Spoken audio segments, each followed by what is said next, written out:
할렐루야. 우리 앞뒤 좌우로 모처럼 인사들 한번 나누실까요? 예수님 안에서 행복하십시오.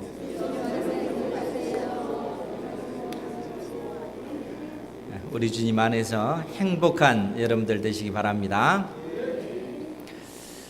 아침에 문득 이제 그 생각이 들었어요. 이 질문을 해야 되겠다 생각을 했습니다.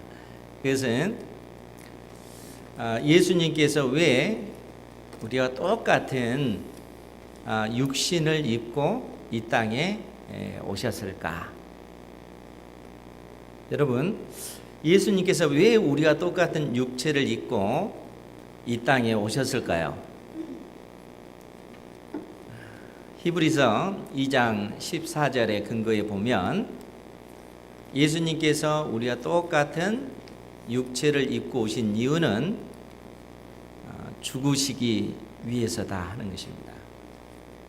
죽음을 당하시기 위해서, 죽으시기 위해서 예수님께서 이 땅에 오셨다라고 기록을 하고 있습니다. 그런데 예수님의 그 죽음은 단순히 우리와 똑같은 그 죽음을 당하시기 위해서 오신 것이 아니라 죽음을 통하여 죽음의 세력을 잡은 자, 곧 마귀를 멸하시며, 그러니까 예수님께서 이 땅에 성육신 하셔서 죽으시기 위해 오셨는데 그 목적은 뭐냐면 그 죽음을 통하여 죽음의 세력을 잡은 자, 곧 마귀를 멸하시기 위해서다라는 얘기입니다. 그러면 여러분, 마귀가 죽음의 세력을 잡은 자라고 이렇게 표현을 했어요. 이 말이 무슨 얘기냐면 마귀가 사망 권세를 가지고 왕 노릇한다는 것입니다.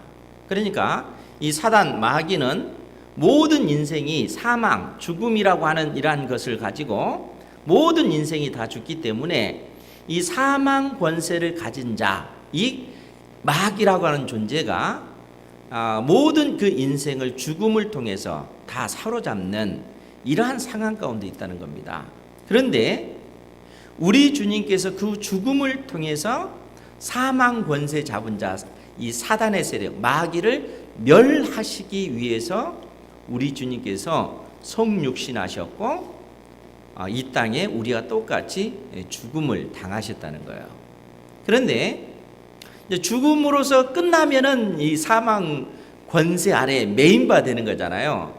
그런데 우리 주님께서 그 사단을 멸하시기 위해서 그 죽음을 이기시고 부활하심으로써 사망 권세를 깨뜨리신 것입니다.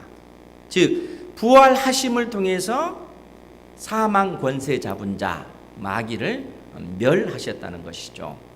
이것이 첫 번째 목적입니다.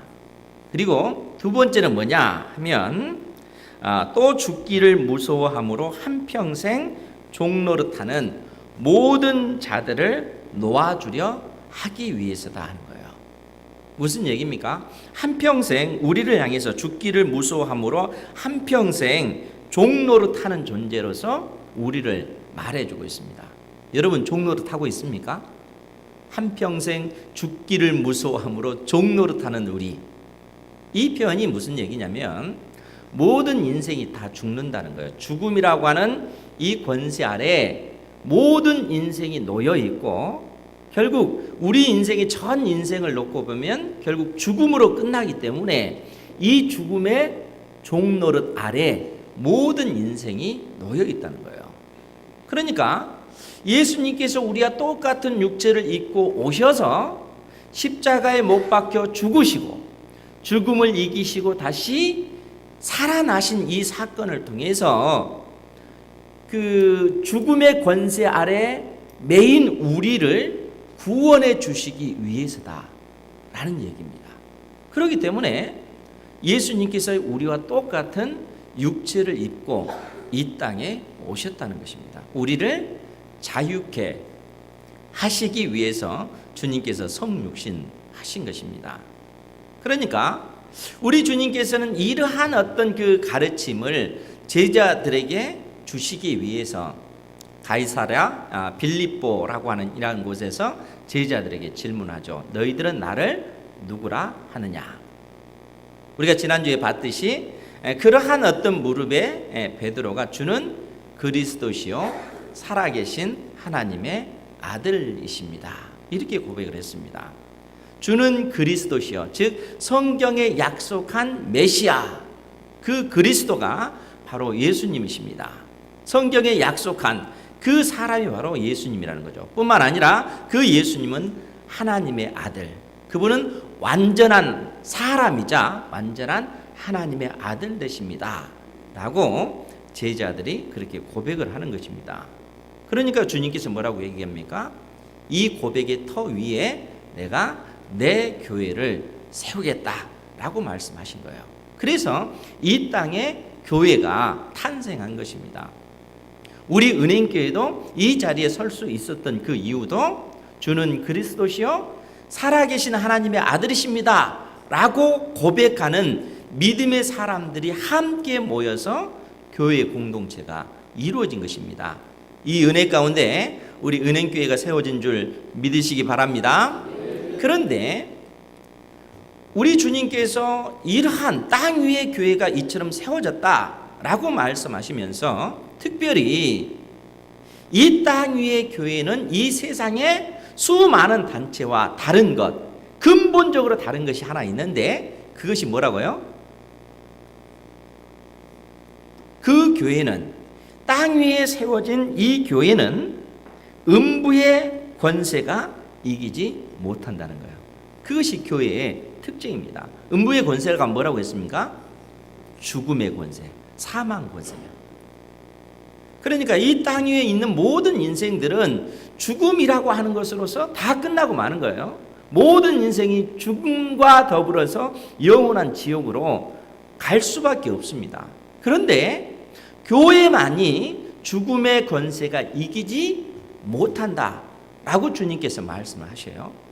무슨 얘기냐면 교회만이 영원한 생명을 주는 것이다 라는 얘기입니다.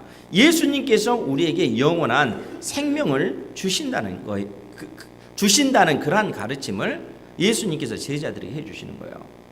그 말은 즉 우리가 쉽게 예수님이 하나님의 아들 그리스도 되심을 믿습니다. 예수님께서 나의 죄 때문에 십자가에 못 박혀 죽으신 하나님의 아들이십니다 라고 믿음으로 고백했을 때 고백한 그 심령을 하나님께서 의롭다 인정해 주시고 그 속에 하나님의 성령을 보내주십니다.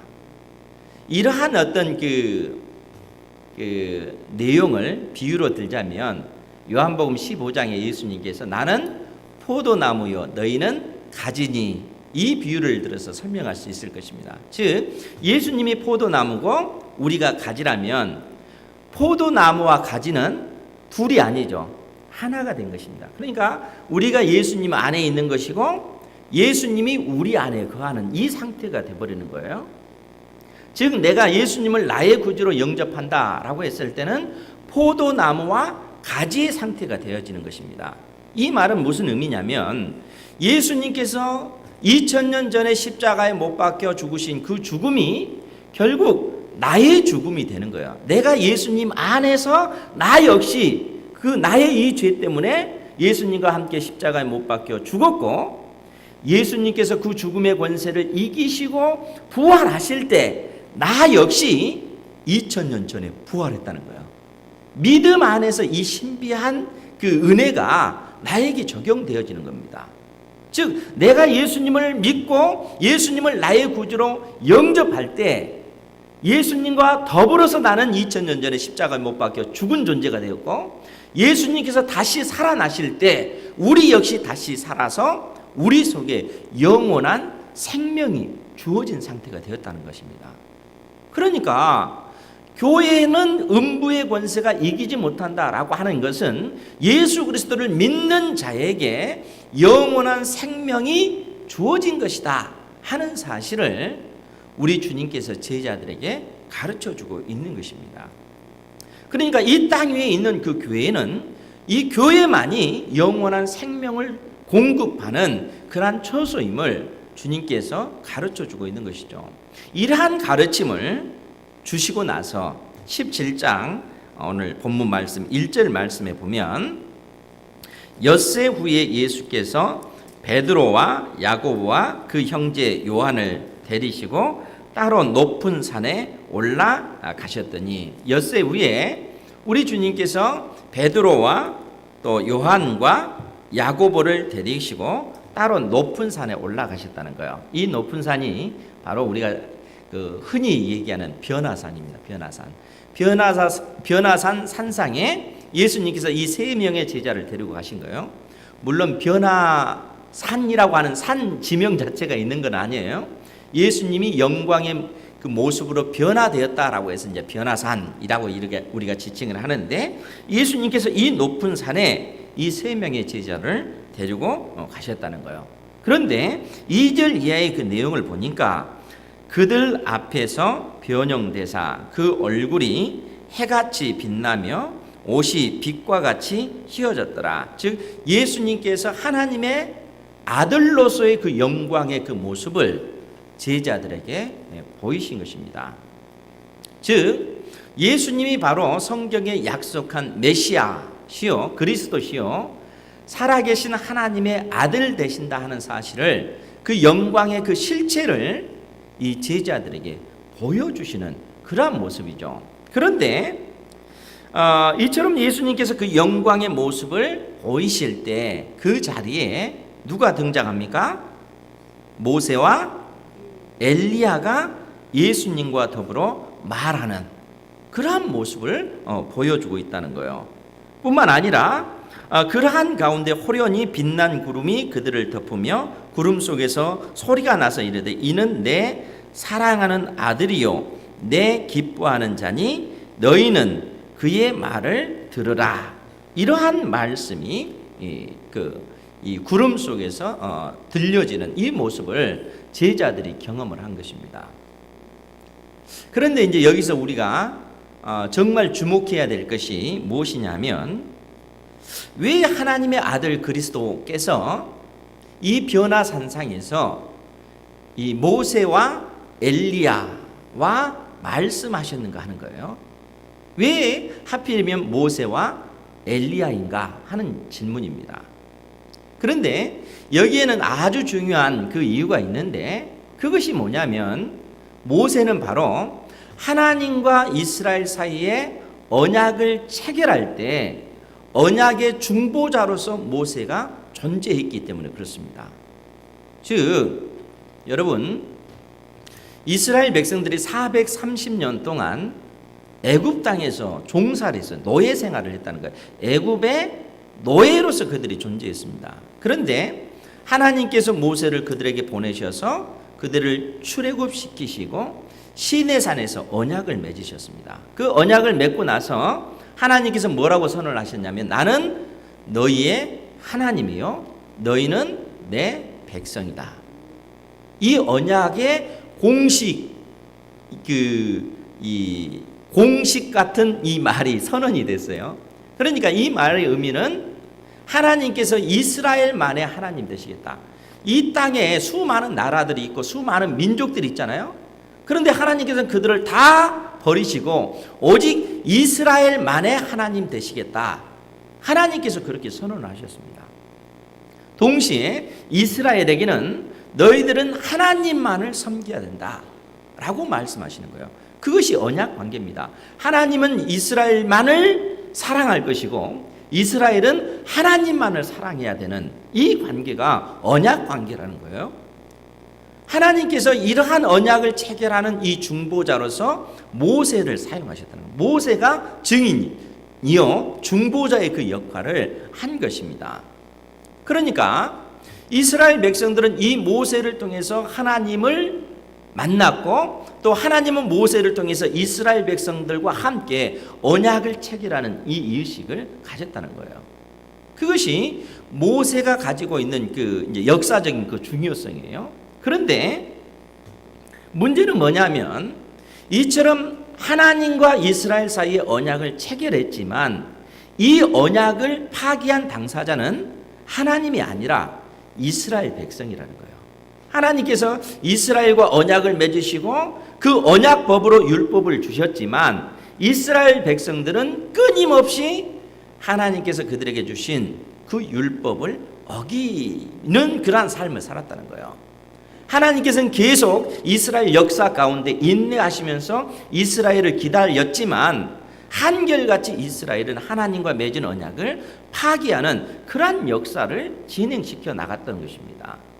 더더구나 이 여러분들 잘 아는 아합 왕 때, 북이스라엘의 아합 왕 때는 어떤 일이 벌어졌냐면은 이 아합이라고 하는 왕이 공식적으로 하나님과 이스라엘 사이에 맺은 그 언약을 파기하는 이러한 행위를 이 아합이 하게 됩니다. 이 아합이 그의 아내 이세벨의 말을 따라서 우리가 이제는 하나님을 섬기는 것이 아니라 바알신을 섬기겠다 공식적으로 선언한 사람이 이 아합이에요. 그러니까 이 아합 당대에 등장한 선지자가 누구냐면 엘리야 선지자인 겁니다. 그러니까 그때까지 많은 선지자들이 있었지만 엘리야 선지자처럼 하나님과 이스라엘 사이에 맺은 언약이 파기되었다라고 선언한 선지자가 없었습니다.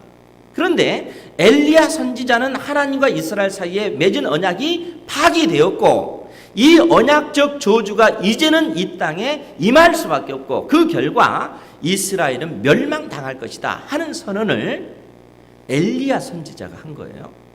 그러니까 모세는 하나님과 이스라엘 사이의 언약을 체결할 때 언약의 중보자로서 존재했다면 엘리야는 하나님과 이스라엘 사이의 언약이 파기되었다 선언한 선지자가 엘리야 선지자는 거예요. 그러니까 그 이후에 등장하는 수많은 어떤 선지자들, 선지서가 그 엘리야 선지자의 전부 다 그 후배들입니다. 그러니까 엘리야 선지자가 선포한 말씀이 기초가 되어서 그 이후에 등장한 선지자들은 다 한결같이 하나님과 이스라엘 사이에 맺은 언약이 파기되었고 여기에 따른 언약적 저주가 임할 수밖에 없으며 이 저주로 인해서 결국 이스라엘이 멸망당한다 하는 그러한 말씀을 선포했던 것입니다. 그러니까 지금 변화산상에서 우리 주님께서 모세와 엘리야와 함께 만나는 그 의미는 하나님과 이스라엘 사이의 언약이 파기되었고 그 언약적 저주가 이스라엘에게 임하였다 하는 것을 상징적으로 보여주고 있는 거예요. 여러분, 그런데 그러한 우리 주님께서 이 변화산상에서 모세와 엘리야와 함께 어떤 말씀을 나눴다라고 기록을 하고 있습니다. 그것이 3절에 있는 말씀이죠. 그때에 모세와 엘리야가 예수와 더불어 말하는 것이 그들에게 보이거늘. 그러면 여러분, 예수님과 모세와 엘리야가 말했던 그 말의 내용이 뭐겠어요? 그것이 뭐냐면 예수님께서 예루살렘에 올라가셔서 십자가에 못 박혀 죽으시고 그 죽음을 이기시고 부활하실 그 내용을 예수님께서 말씀하셨다는 거예요. 그 내용이 누가복음 9장 31절에 표현이 됐는데 거기에 보면 뭐라고 말씀하고 있냐면 영광 중에 나타나서 장차 예수께서 예루살렘에서 별세하실 것을 말할세 별세하실 것을 말했다는 거예요. 예수님께서 예루살렘에 올라가셔서 십자가에 못 박혀 죽으실 것을 예수님께서 모세와 엘리야와 함께 말씀했다는 거예요. 그런데 이 별세라고 하는 그 말을 그 원문에는 뭐라고 표현을 했냐면은 해 엑소더스 아우투라고 이렇게 표현이 되어 있어요. 그의 출애굽이란 얘기예요. 그의 출애굽, 그의 탈출, 그의 출애굽을 얘기하는 거예요. 그러니까 예수님께서 십자가에 못 박혀 죽으실 그 죽음이 예수님의 출애굽을 얘기한다는 거예요. 그 출애굽은 이스라엘 백성들이 애굽 땅에서 종살이할 때 그 애굽 땅에서 탈출하는 그 내용이 출애굽의 내용이잖아요. 그러니까 예수님의 그 죽으심의 그 죽음의 의미는 이스라엘 백성들이 애굽 땅에서 노예 생활하다가 그 땅을 탈출하는 것과 같은 의미다라는 얘기예요. 즉 무슨 얘기냐면 이스라엘 백성들이 하나님과 언약을 체결했고 언약 백성으로 그들이 존재했어야 되는데 그들이 하나님과 맺은 언약을 파기함으로써 언약적 저주를 이스라엘 백성들이 받을 수밖에 없는 것입니다. 그 언약적 저주의 형태가 이스라엘이 멸망당하는 것입니다. 이 땅에 하나님의 백성들이 완전히 진멸당하는 그 형벌이 언약적 저주로서 이스라엘에게 주어진 것이라는 거예요. 그것이 이스라엘에게 임한 그 언약적 저주의 형태입니다. 그런데 우리 주님께서 변화산상에서 모세와 엘리야와 함께 말씀 나누는 이 말씀, 예루살렘에 올라가셔서 십자가에 그 죽으신 그 죽음의 의미가 뭐냐면 이스라엘에게 임할 그 언약적 저주, 이스라엘이 마땅히 하나님 앞에 멸망당하여야 할 그 저주를 예수님께서 십자가에서 담당하신다라는 그러한 의미입니다. 하나님과 맺은 언약을 파기한 그 저주로 인해서 이스라엘이 완전히 멸망당하고 그들이 끝장나야 되는 이러한 상황 속에서 그 죽음을, 이스라엘이 당해야 될 그 죽음을, 택한 하나님의 백성들이 당해야 될 그 죽음을 예수님께서 친히 짊어지시고 십자가에 못 박혀 죽으신다는 거예요. 그러니까 예수님의 그 죽음은 단순히 우리의 그 죽음과 같은 의미의 죽음이 아니라 하나님의 택한 백성들의 모든 죄를 짊어지시고 죽으신 죽음이다 하는 사실을 이 변화산상에서 제자들에게 가르쳐 주는 것입니다. 사랑하는 성도 여러분, 예수님께서 죽으신 그 십자가의 그 죽음은 나의 죄 때문에 죽으신 죽음인 줄 믿으시기 바랍니다. 내가 받아야 될 그 십자가의 그 저주를 예수님께서 나를 대신해서 십자가에서 담당하신 것입니다. 그런데 우리 주님께서 그 죽음으로서 끝나면 사망 권세 잡은 자, 이 사단의 세력에서 우리가 벗어날 수가 없는 것이죠. 그렇지 않습니까?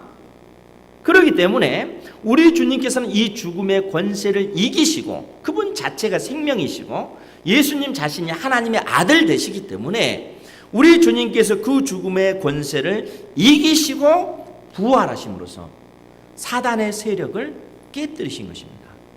사망 권세를 잡은 자, 이 사단을 우리 주님께서 부활하심으로써 결박하신 거예요. 이 놀라운 은혜가 우리에게 주어진 줄 믿으시기 바랍니다. 그러니까 우리가 예수님을 나의 구주로 영접한다라고 했을 때 어떤 일이 벌어지냐면 내가 우리 주 예수 그리스도 안에서 나와 함께 우리 주님께서 십자가에 못 박혀 죽으시고 주님께서 십자가의 그 죽으심 가운데 나 역시 그 안에서 함께 죽었고 우리 주님께서 그 죽음의 권세를 이기시고 부활하실 때 동시에 나도 예수님 안에서 다시 살아났다는 사실입니다. 그러니까 사랑하는 성도 여러분, 여러분들 그런 모습이 이 세상 사람들과 하등 다를 바가 없지만 세상 사람들과 근본적으로 다른 모습이 우리 속에 있는 겁니다. 그것이 뭐냐면 영원한 생명이 우리 속에 주어졌다는 사실입니다. 하나님의 생명이 우리 속에 주어진 줄 믿으시기 바랍니다. 여러분들이 어떤 감정적으로 그러한 사실을 느끼든지 느끼지 못하든지 그것과 상관없이 예수 그리스도를 믿는 우리에게 하나님께서 의롭다 인정해 주시고 우리를 의롭다 인정해 주시고 우리의 마음속에 하나님의 성령을 보내주셨다는 거예요. 그러니까 우리가 하나님의 성령 안에서 영원한 생명을 가진 자로서 이 땅에서 살아가고 있는 것입니다. 믿으시기 바랍니다. 더 이상 사망 권세가 우리를 장악하는 그러한 삶을 우리는 살지 않는다는 거예요. 그렇기 때문에 우리가 당장 죽는다 할지라도 우리는 영원한 지옥으로 가는 것이 아니라 사망 권세 잡은 자 사단의 그 세력에 이끌려서 가는 존재가 아니라 우리는 영원한 천국으로 가는 것입니다. 우리 속에 하나님의 생명, 영원한 생명이 주어졌기 때문에 그렇다는 것입니다. 이러한 은혜가 우리 가운데 임한 줄 믿으시기 바랍니다. 주님께서 이러한 사실을 가르쳐 주시기 위해서 변화산상에서 하나님의 아들로서 그 영광의 그 모습을 제자들에게 보이셨고, 이 가르침 후에 뭐라고 또 9절 이하의 말씀을 하고 있냐면, 그들이 산에서 내려올 때 예수께서 명하여 이르시되 인자가 죽은 자 가운데서 살아나기 전에는 본 것을 아무에게도 이르지 말라 하시니, 즉 우리 주님께서 십자가에 못 박혀 죽으시고 죽음의 권세를 이기시고 부활하실 그 때까지 이러한 사실을 아무에게도 이르지 말라라고 제자들에게 말씀하신다는 거예요. 그러니까 제자들이 뭐라고 질문하냐면 10절 말씀입니다. 우리 10절 말씀 같이 한번 볼게요. 시작. 제자들이 물어 이르되 그러면 어찌하여 서기관들이 엘리야가 먼저 와야 하리라 하나이까. 아멘. 우리 주님께서 인자가 죽은 자 가운데서 살아나기 전에는 본 것을 아무에게도 이르지 말라, 이런 말씀을 해주니까 제자들이 어떤 질문을 합니까? 서기관들이 하는 말이 있는데, 예수님께서 이 땅에 등장하시기 전에 그 실체를 드러내시기 전에 엘리야가 먼저 와야 한다, 이렇게 서기관들이 가르치는데 그 이유가 무엇입니까? 라고 질문을 하는 것입니다. 여러분, 이 말씀의 의미가 어떤 내용일까요? 말라기서 4장에 보면 그 내용이 있는데, 말라기서 4장 5절 6절에 보면 거기에 이렇게 기록이 되어 있습니다. 제가 읽어드릴게요. 보라, 여호와의 크고 두려운 날이 이르기 전에 내가 선지자 엘리야를 너희에게 보내리니 그가 아버지의 마음을 자녀에게로 돌이키게 하고 자녀들의 마음을 그들의 아버지에게로 돌이키게 하리라. 돌이키지 아니하면 두렵건대 내가 와서 저주로 그 땅을 칠까 하노라 하시니라. 이렇게 기록해서 마지막 끝나잖아요. 그런데 지금 말라기 선지자가 이 땅에 메시아 그리스도가 오시기 전에 엘리야가 먼저 등장할 것이다 라고 얘기하는 거예요. 그런데 그 엘리야 선지자가 와서 하는 일이 뭡니까? 그것은 아버지의 마음을 아들에게로 돌이키게 하는 것이고 아들의 마음을 아버지에게로 돌이키는 그러한 일들을 한다는 거예요. 이 말이 무슨 얘기냐면 아버지와 아들 사이의 관계가 어떻다는 거예요. 지금 완전히 틀어진 상태라는 거예요. 틀어진 상태. 즉 하나님과 이스라엘 사이에 맺은 이 언약이 완전히 파기된 상태라는, 파기된 상태. 이런 상황 속에서 엘리야가 와서 하는 일이 뭐냐면은 아버지의 마음을 다시 아들에게 돌이키는 것이고 아들의 마음을 다시 아버지에게 돌이키는 그 역할을 하게 될 거라는 거예요. 즉 이 땅에 그리스도 메시아가 오시기 전에 그러한 일을 엘리야가 와서 할 거다 하는 그 가르침이 말라기서에 있기 때문에 서기관들이 이 말씀에 근거해서 메시아가 오기 전에 엘리야 선지자가 이 땅에 올 것이다, 그런 가르침을 줬다는 거예요.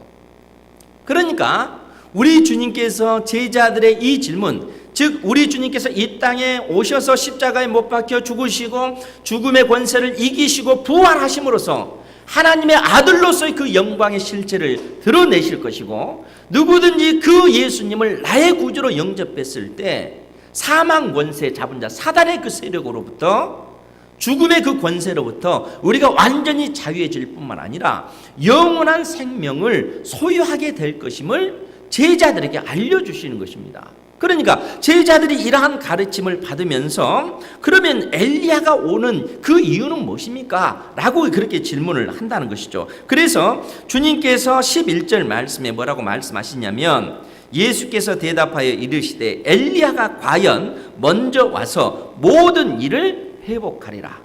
즉 아버지의 마음을 아들에게 돌이킬 것이고 아들의 마음을 아버지에게 돌이키는 그 일을 할 것이다 라고 말씀하시는 것입니다. 그러면서 주님께서 12절 13절 우리 같이 한번 볼까요? 12절 13절 시작. 내가 너희에게 말하노니 엘리야가 이미 왔으되 사람들이 알지 못하고 임의로 대유하였도다. 인자도 이와 같이 그들에게 고난을 받으리라 하시니 그제서야 제자들이 예수께서 말씀하신 것이 세례 요한인 줄을 깨달으니라. 아멘. 그러니까 세례 요한의 그 역할이 무엇인가 하면은 엘리야의 그 능력과 엘리야의 그 권세를 가지고 아버지의 마음을 아들에게 돌이키는, 또 아들의 마음을 아버지께 돌이키는 그 역할을 이 세례 요한이 감당했다는 거예요. 그러면 여러분, 세례 요한이 이 땅에 와서 선포한 그 선포의 내용이 무엇입니까? 회개하라, 천국이 가까이 왔느니라. 이 땅에 오실 예수 그리스도를 세례 요한이 소개를 하면서 회개하라, 너희들의 그 죄악에서 돌이키라, 하나님의 나라가 이 땅에 임하였다, 이런 선언을 한 것이죠.